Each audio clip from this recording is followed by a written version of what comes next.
the end. Hope is in the Lord. Keep your eyes on him. The kingdom is yours. Oh, the kingdom is yours. Hold on a little more. This is not the end. Hope is in the Lord. Keep your eyes on him. Yeah. Whoa.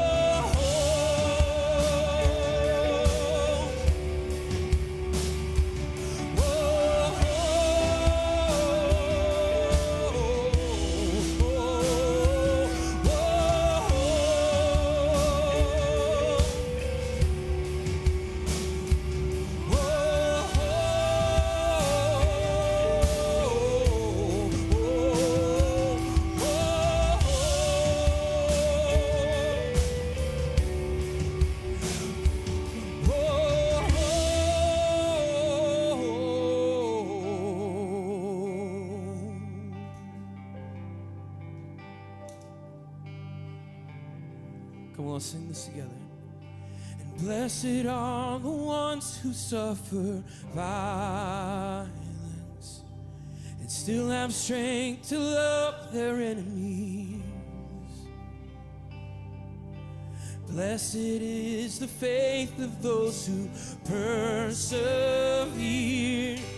Though they fall, they'll never know defeat. The kingdom.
And distance with your children, we sit with you.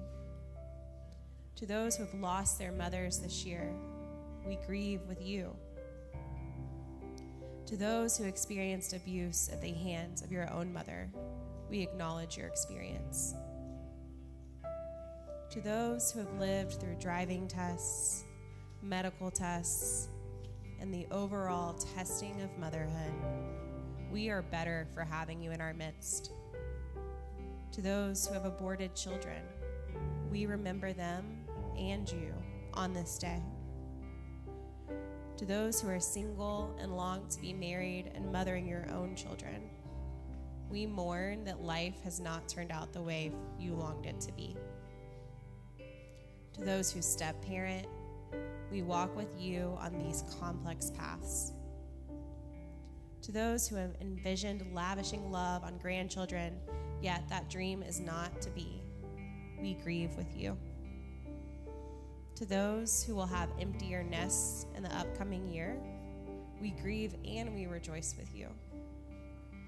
To those who place children up for adoptions, we commend you for your selflessness and remember how you hold that child in your heart. And to those who are pregnant with new life, both expected and surprising, we anticipate with you. This Mother's Day, we walk with you. Mothering is not for the faint of heart. And we have real warriors in our midst. We remember you.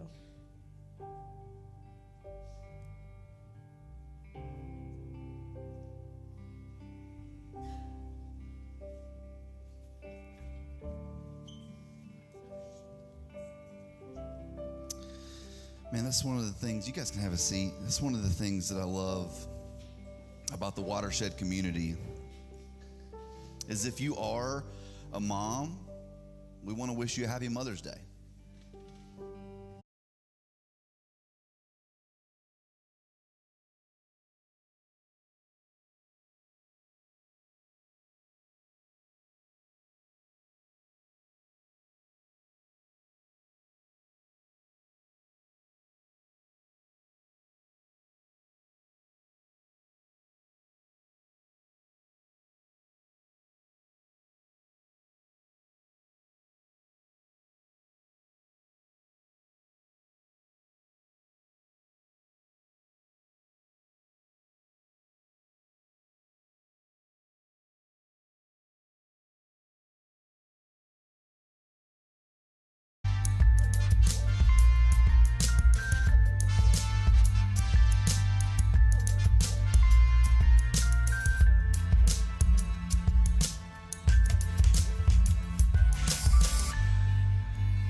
Well, good morning, Watershed. My name is Matt, and I'm the lead pastor here.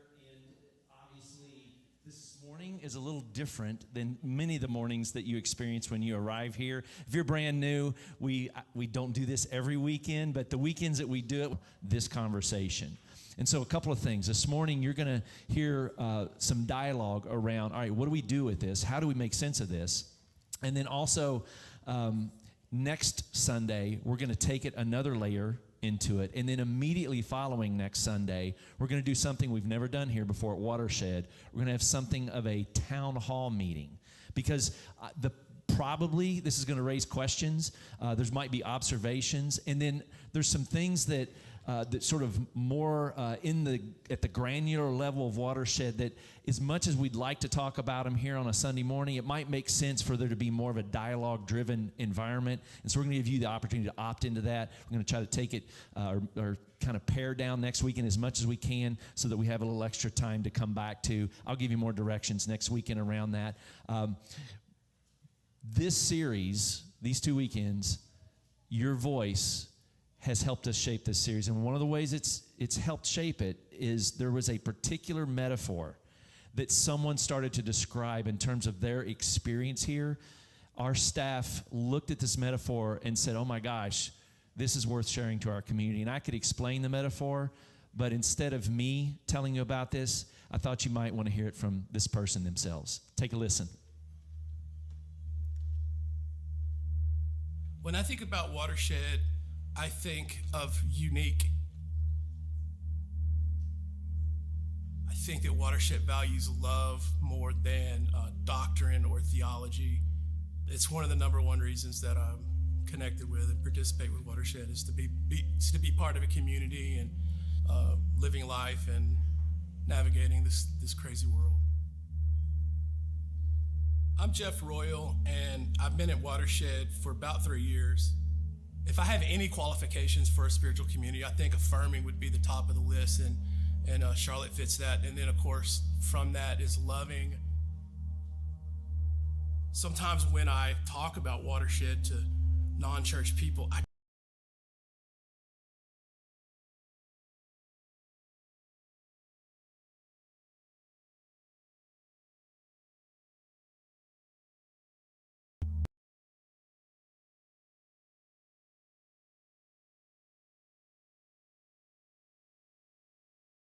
completely can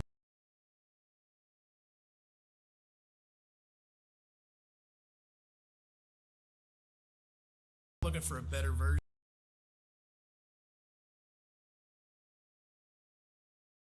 The same words, but we're not saying anywhere close to the same things. I sent him a text and I said, look, you're describing for me an upgraded car. It may even be a race car, but I have become a person that I'm just not down with cars.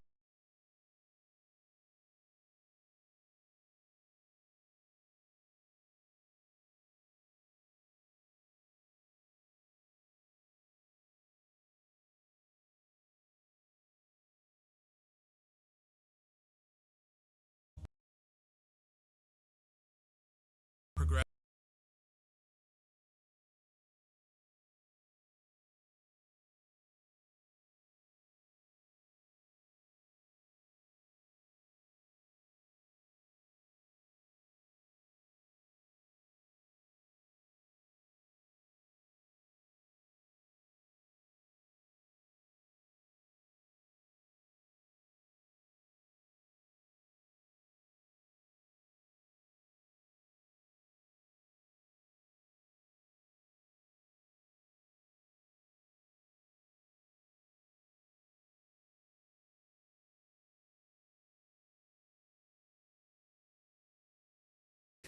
We all need to, in a sort of normative sense, move the same way. We're going to be going where we're going.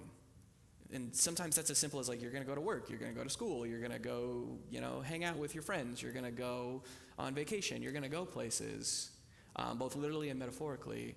Share the road, gaining a sense of respect, awareness, and appreciation for your fellow commuters, your fellow journeyers, is sort of the vision we're trying to pitch here. Yeah, and there are challenges. If anybody's ever heard me talk on stage, I typically make a joke about the not knowing. Like if you show up and just think you don't know anything, and this is like the knowing side of things. So I want us, this is not important, and this is not important here. This is the part that's important. And that's the part where we are learning. And I really, I think that, I want to make sure I say this right. I know Nelson Mandela has a quote that education is meant to change the world, and I think that that is true as an educator, but I would even change that to the way that we learn to love. Like if we love to learn, then we will learn to love, because there's something about really appreciating learning. And there's a lot of brain stuff that goes in there, which I love to talk about brains, especially with teenagers. And I think about it in terms of blocks. Just interrupt me if I'm talking too much. No, you're good. I've been talking too much, so this is good. I think about it in terms of blocks. So your brain is like a hardware system, right? And from the age of like 0 to 10, you are getting blocks where your brain is being built a certain way. Then around 10, all of those pieces come apart and you get to re-put it back together. That's why the teenage years are so fun. So fun. But also, what I want to say is you can't know what you don't know. And so you have to live in community or find resources, read, podcasts. People are the best resource that we have. I will stand on that until the day I die. These are the stories that if we really open up and approach with curiosity, then we share our blocks, and then we build way cooler Lego creations than what we would build on our own. So I think that that's part of what this chart shows, but I mean, of course, that chart shows humans, and sharing the road is really beautiful in a city, but we need each other to learn, and the focus is not the destination, obviously. Like, it really is this middle part where we're learning from each other. If you see parallels with the Lego movie, could be intentional. No, but just a couple through lines and connections we want to make. If we had more time this morning, like we could literally go through and anonymously share like direct quotes from some of this survey. And the reason, the motivation I would have for doing it, I'm just going to summarize it for you instead of actually share the quotes, just in the interest of time, is to complicate it further. I want to muddy the waters, okay? Because sometimes, and this is not a rant, but whatever the gentle sort of adjacent to a rant is, that's the posture I'm going for here. Sometimes we'll have conversations with some of you, and it's like, You know, and there's a discomfort, I think, with the oh, you erased it? Oh no. There's a discomfort. You want this to be a little bit more linear, perhaps a little bit more narrow or straight, and I don't mean that in the sexual orientation way, but like just a little bit more direct, and we're kind of like, no, not going to do that. And that is not, that's not because we're trying to mess with you. That's not because we don't have like a personal answer or conviction around some of these things. It's not some sort of Jedi mind trick. It's literally, it's foundational to who we believe ourselves to be. And so just to kind of illustrate that a little bit. So you know, a moment ago when we had that very first graph up, it makes it look like the dominant sort of block here, not the same kind of block Blair was talking about, the dominant sort of demographic here are the people who identify as Christian and are good with that, the cars. But then when you look at the second graph that we tossed up, the second pie chart, all of a sudden what was the majority group is now a slight minority. And the bigger block is actually people who are feeling more muddied about that. And then, like I said, if I had more time, I could actually give you quotes from, you know, any of these groups, but we'll camp with